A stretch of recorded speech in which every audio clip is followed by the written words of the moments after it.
नमस्कार दोस्तों, लक्ष्मण क्लासेस में आपका स्वागत है। हम लोग पढ़ रहे हैं कक्षा 10 की विज्ञान। ये चल रहा है चैप्टर नंबर 2। हम लोग इसकी 6 पार्ट पढ़ चुके हैं और ये 7वां पार्ट है। इसमें हम पढ़ेंगे पीएच स्केल के बारे में। तो पीएच स्केल या पीएच पैमाना क्या होता है? देखिए, कोई भी विलयन होता है, ठीक है। ये कोई विलयन है, इसमें पात्र में भरा हुआ ये विलयन कैसा है, इसके बारे में हम जो जानकारी प्राप्त करते हैं। ये विलयन अम्लीय भी हो सकता है और क्षारीय भी हो सकता है। तो कितना अम्लीय है या कितना क्षारीय है, इस बात की जानकारी हम जिस पैमाने से करते हैं उस पैमाने को पीएच पैमाना या पीएच स्केल कहते हैं। ठीक है ना? तो मैं पढ़ के सुना देता हूँ। वह स्केल या वह पैमाना जिसमें किसी विलयन की अम्लीयता या क्षारकता को मापा जाता है पीएच स्केल या पीएच पैमाना कहलाता है, जिसे पीएच से प्रदर्शित करते हैं। पीएच पैमाने को या पीएच स्केल को हम कैसे प्रदर्शित करते हैं? पीएच से प्रदर्शित करते हैं और इसका मान 0 से 14 तक होता है। ठीक है।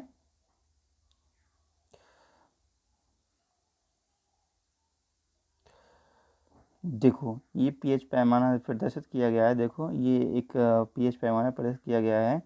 यहाँ पे बीच में 7 लिखा होता है और यहाँ पे 0 लिखा होता है और यहाँ पे लिखा होता है 14। ठीक है। यहाँ पे होता है 8, 9, 10, समझ सकते हो, ऐसे 14 तक लिखा होता है और इधर होता है 6, 5, 4, इस टाइप से 0 तक लिखा होता है। ठीक है। तो अगर किसी विलयन का पीएच मान 7 आता है तो हम कहेंगे विलयन कैसा है? उदासीन है। ठीक है। 8 आता है तो क्षारीय है। 9 आता है तो ज़्यादा क्षारीय है, तो इधर को क्षारीय गुण बढ़ता है। ठीक है। जैसे पीएच मान अगर ज़्यादा आता है किसी का, 7 से अधिक आता है, तो क्षारीय गुण कैसा होगा? बढ़ता होगा। देखो, क्षारीय गुण इधर को बढ़ता होगा, तो 8, 9, 10, 11, 12, 13, 14 तक बढ़ता होगा। और कहीं 7 से कम आता है पीएच मान, अगर कहीं पे किसी विलयन का 6 आता है तो वो अम्लीय होगा। ठीक है। तो इधर को अम्लीय मान क्या होगा? बढ़ता होगा। ठीक है। अगर पीएच मान किसी का 0 है तो वो विलयन कैसा होगा? बहुत अधिक अम्लीय होगा। क्लियर? मुझे उम्मीद है समझ में आ गया होगा। तो अगर हम फॉर्मूले से एक सवाल करने की कोशिश करें, अगर सवाल दिए हों, कहीं सवाल करना हो, तो देखो बच्चों, पहले डेरिवेशन भी था हमारे सिलेबस में, अब हमारे से सिलेबस में बिल्कुल डायरेक्ट फार्मूला ही यूज़ करना है।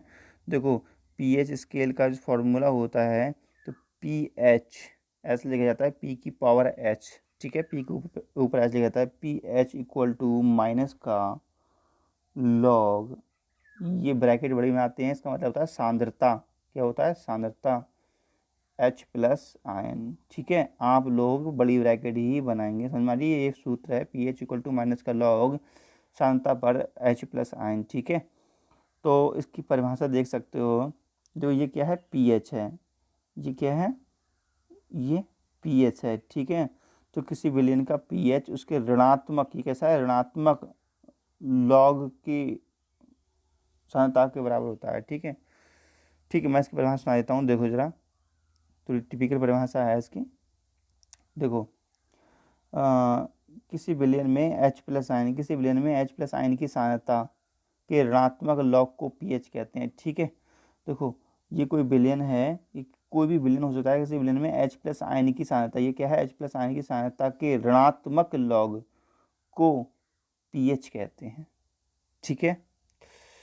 तो जो मैंने ऊपर स्केल के बारे में बताया था वो सुन लो। अगर कहीं पर भी पीएच स्केल में अगर पीएच इक्वल टू 7 लिखा है तो विलयन कैसा होगा? उदासीन होगा, ना तो अम्लीय होगा ना क्षारीय होगा।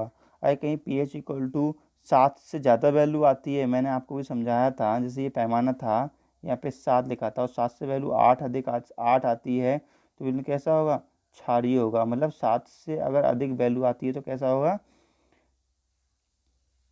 7 से अधिक आती है तो विलयन कैसा होगा? क्षारीय होगा। ठीक है ना। और 7 से कम आती है, जैसे 6 है, कुछ भी आती है, 5 है, ठीक है, तो वो कैसा होगा? तो वो अम्लीय होगा। ठीक है। तो इधर H प्लस आयन अधिक होंगे। ठीक। तो अम्लीय होगा। ठीक है। और यदि किसी विलयन का पीएच मान 7 से अधिक आता है तो कैसा होता है? क्षारीय होगा। मैं बता चुका हूँ। ठीक है। ये क्वेश्चन आता है पेपर में, पिछले साल भी आया था कि अम्लीय वर्षा से आप क्या समझते हैं। ठीक है, तो कभी कभी बारिश जो होती है अगर उसका पीएच मान हम नोट करते हैं तो 5.6 से कम होता है तो हम कहते हैं कि इस वर्षा को अम्लीय वर्षा कहते हैं। क्लियर। देखो वैसे अम्लीय जो होता है, अम्लीय तो जो पीएच मान अगर 7 से कम है, 7 से कम है किसी का, तो वो अम्लीय ही होता है विलेन। ठीक है, लेकिन यहाँ पर अम्लीय वर्षा के लिए फिक्स है, अगर पीएच मान 5.6 या 5.6 से कम होता है किसी विलेन का पीएच मान, अगर जो वर्षा हो रही है उसका पीएच मान 5.6 या इससे कम होता है तो हम उस वर्षा को कहते हैं अम्लीय वर्षा हो रही है। ठीक है, अब देखो क्वेश्चन बड़ा इंटरेस्टिंग है, क्वेश्चन को तो ध्यान समझना। ठीक है, समझो।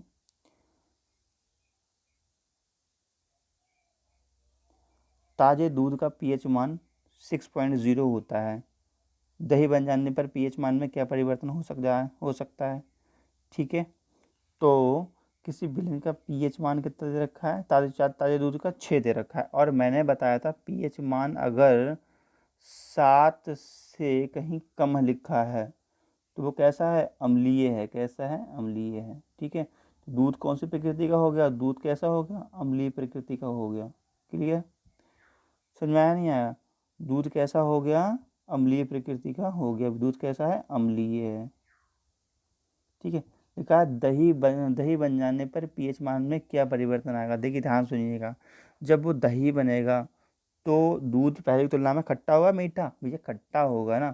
जब खट्टा अधिक होगा तो इसका मतलब ये है कि उसमें अम्लीय गुण बढ़ जाएगा, और अम्लीय गुण बढ़ने का मतलब है कि पीएच की वैल्यू कैसे हो जाएगी, पीएच का मान कैसा हो जाएगा, पीएच का मान क्या हो जाएगा, कम हो जाएगा, और 6 से भी कम हो जाएगा। ठीक है, समझ में आ गया। देखो हम आपको पढ़ के सुना देता हैं। देखो ताजे दूध का पीएच मान 6 होता है, जब ये दही बन जाता है तब लैक्टिक अम्ल का निर्माण होता है। ठीक है, जब दही में चेंज होता है तो अधिक खट्टा हो जाता है तो वो लैक्टिक अम्ल बन जाता है उसके अंदर, इसी कारण उसका पीएच मान 6 से कम हो जाता है या 6 से कम हो जाएगा। मुझे उम्मीद है समझ में आ गया होगा आप लोगों के। नेक्स्ट क्वेश्चन देखिएगा,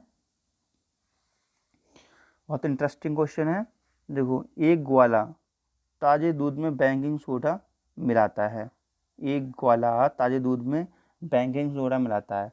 तो ग्वाला का मतलब ये होता है जो दूधिया होते हैं वो ताज़ा दूध लेते हैं उसमें बेकिंग सोडा मिला देते हैं। ठीक है, बेकिंग सोडा का मतलब होता है खाने वाला सोडा।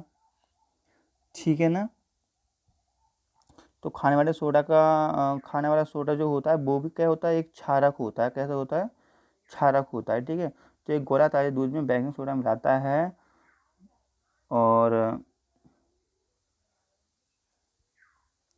ताज़ा दूध का पीएच मान सोडा मिलाता है। ठीक है, तो क्यों मिलाता होगा बेकिंग सोडा, उस पर हम दिमाग लगा लेंगे बाद में। फिलहाल हमारा पहला क्वेश्चन देखो, तो इसका क्वेश्चन नंबर 1 है, ताज़ा दूध का पीएच मान 6 से बदलकर थोड़ा क्षारीय क्यों हो जाता है। ठीक है, तो थोड़ा क्षारीय क्यों जाता है, इस बात पे मैं ज़रा गौर देते हैं। देखो जो बेकिंग सोडा होता है वो कैसा होता है, क्षार होता है, ये क्षारीय प्रकृति का होता है।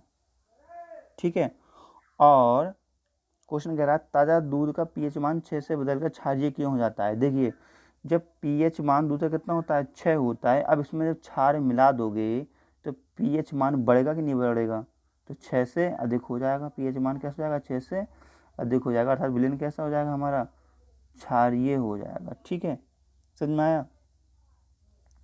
जब हम किसी अम्लीय विलेन में अम्ल में देखो किसी भी अम्ल में जब क्षार मिलाते हैं, ठीक है, तो विलेन कैसा होता है, उदासीन होता है। कैसा होता है, उदासीन होता है, ना तो अम्लीय रहता है ना क्षारीय।